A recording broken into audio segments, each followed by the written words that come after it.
As we slow down tonight, draw near to us.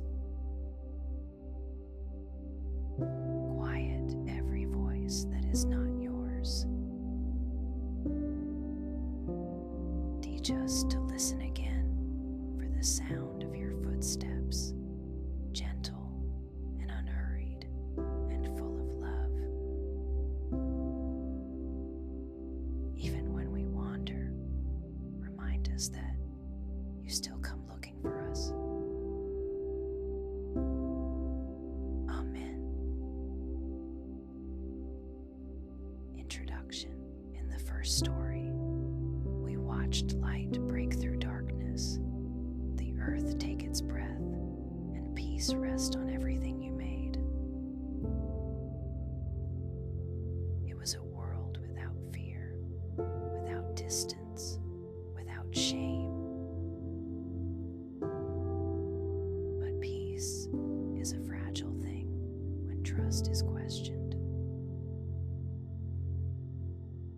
Tonight, we return to that same garden, to the moment when choice entered the story. And we'll discover that even in loss, grace was already reaching out. Scene 1. The garden stillness. It is early morning. Mist curls around the trees. Sunlight filters through wide green leaves. The garden hums with quiet life streams whispering, branches swaying like they know a secret. Adam and Eve wake to the warmth of God's presence. They walk with Him in peace, barefoot on soft ground, nothing hidden, nothing feared. Each breath is worship. Each glance at one another is love without defense. Imagine it. No hurry, no worry, no pretending. Just belonging. Every evening, when the light grows gold and the air cools, God walks with them through the garden. His voice is the rhythm of their days. His presence, the peace inside every heartbeat. They have everything: beauty, purpose, freedom. All that's asked is trust. You may eat from any tree, God had said, but not from the one in the center. If you eat it, you will surely die. Not a threat, just a boundary made of love. Because love protects, it doesn't control. Reflection 1. Peace before the choice. There's something sacred about boundaries, isn't there? Even now, peace still lives inside the limits God gives us. When we stay near His voice, life stays whole. When we step beyond it, even slightly, something inside begins to splinter. Think of the moments today when you felt calm, steady, grounded. They probably came when you trusted, not when you forced. Peace still begins in surrender. Scene 2. The whisper of doubt. A soft wind moves through the trees. quiets as though creation itself holds its breath. And near the center of the garden, a voice begins to speak. Not loud, not frightening, just curious. Did God really say you must not eat from any tree? Eve turns toward the sound. The serpent's eyes shimmer like reflection on still water. It smiles gentle, almost kind as doubt slips in disguised as reason. Surely you won't die. God just knows you'll be like him, knowing good and evil. Eve looks at the fruit. It glows under the sun, perfect, untouched. The thought settles in. Maybe God's holding something back. That's how temptation still begins, not with a shout, but a question. Not rebel, but reconsider. Reflection 2. The sound of doubt today. It's rarely an apple now. It's the voice that says, maybe you should run your own life. Or you deserve to know everything before you trust God. It sounds wise, empowering, reasonable. But underneath it is restlessness, the tug that says, you aren't enough yet. Peace always breaks the moment we start needing to be in control. Scene 3. The choice and the silence. Eve reaches out. Her fingers brush the fruit. It feels harmless, beautiful. She takes it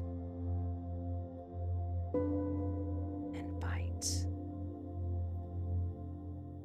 A new sound enters the garden, a sound that was never there before. The sound of distance. She hands the fruit to Adam. He takes it too. And for the first time in all of creation, silence feels heavy. They look down and see what they never noticed before. Nakedness. Vulnerability. Fear. They cover themselves with leaves. They hide among the trees that once brought them joy. Reflection 3. When we hide, we still do it, don't we? We hide behind our schedules, our achievements, our screens. We pull back when we feel ashamed or unworthy, hoping God won't notice. But he always does. Not to expose us, but to find us. Scene 4. Footsteps in the garden. The afternoon light softens. The air shifts gentle, but heavy with something unseen.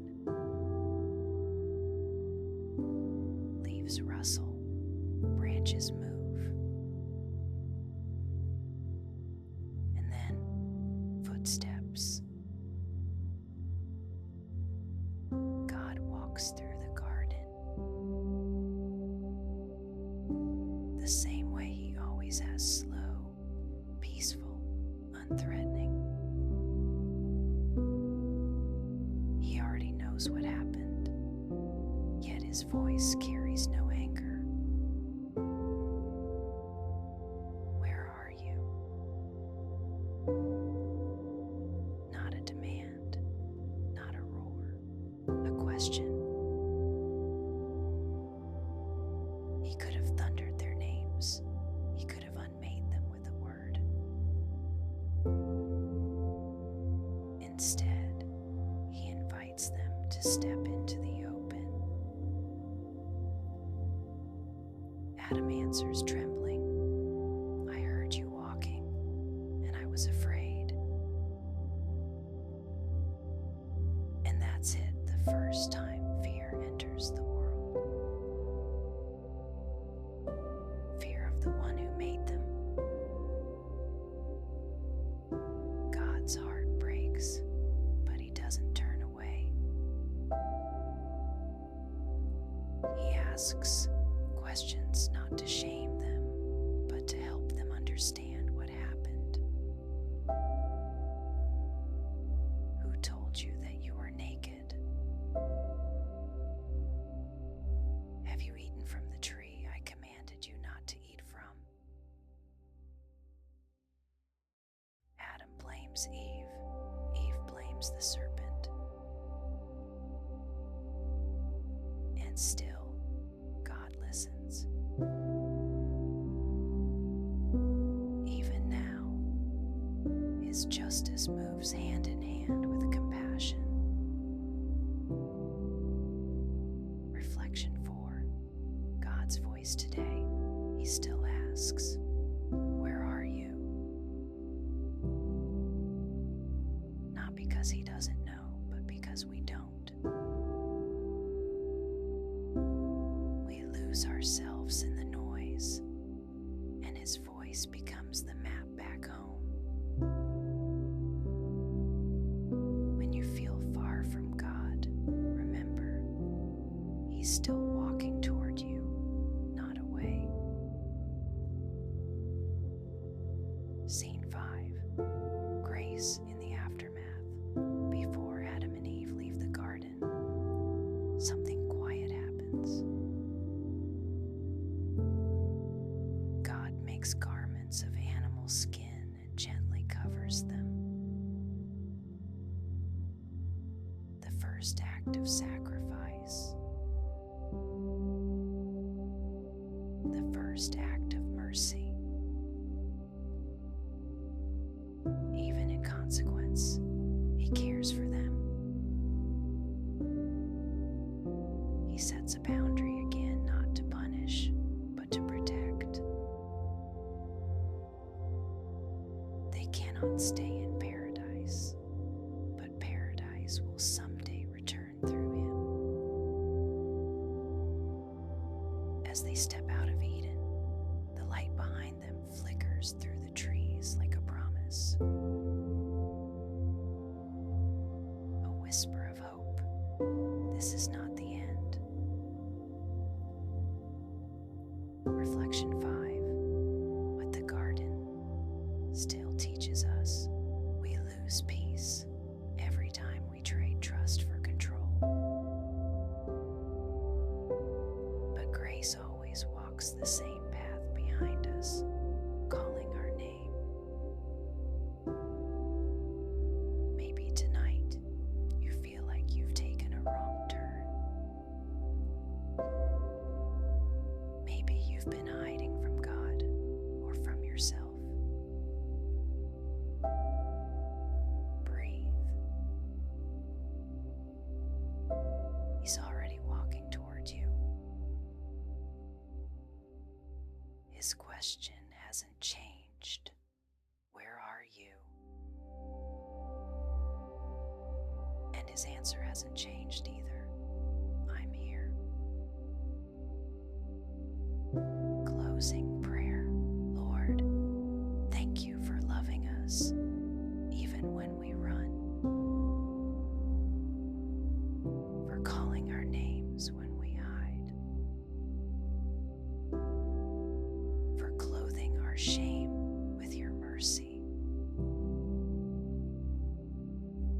Teach us to stop running. Teach us to stay. Let your peace fill every part of us that feels far away. As we rest tonight, help us to remember that you never left the garden. You stayed with us through every wilderness. And you're still walking with us now. Amen.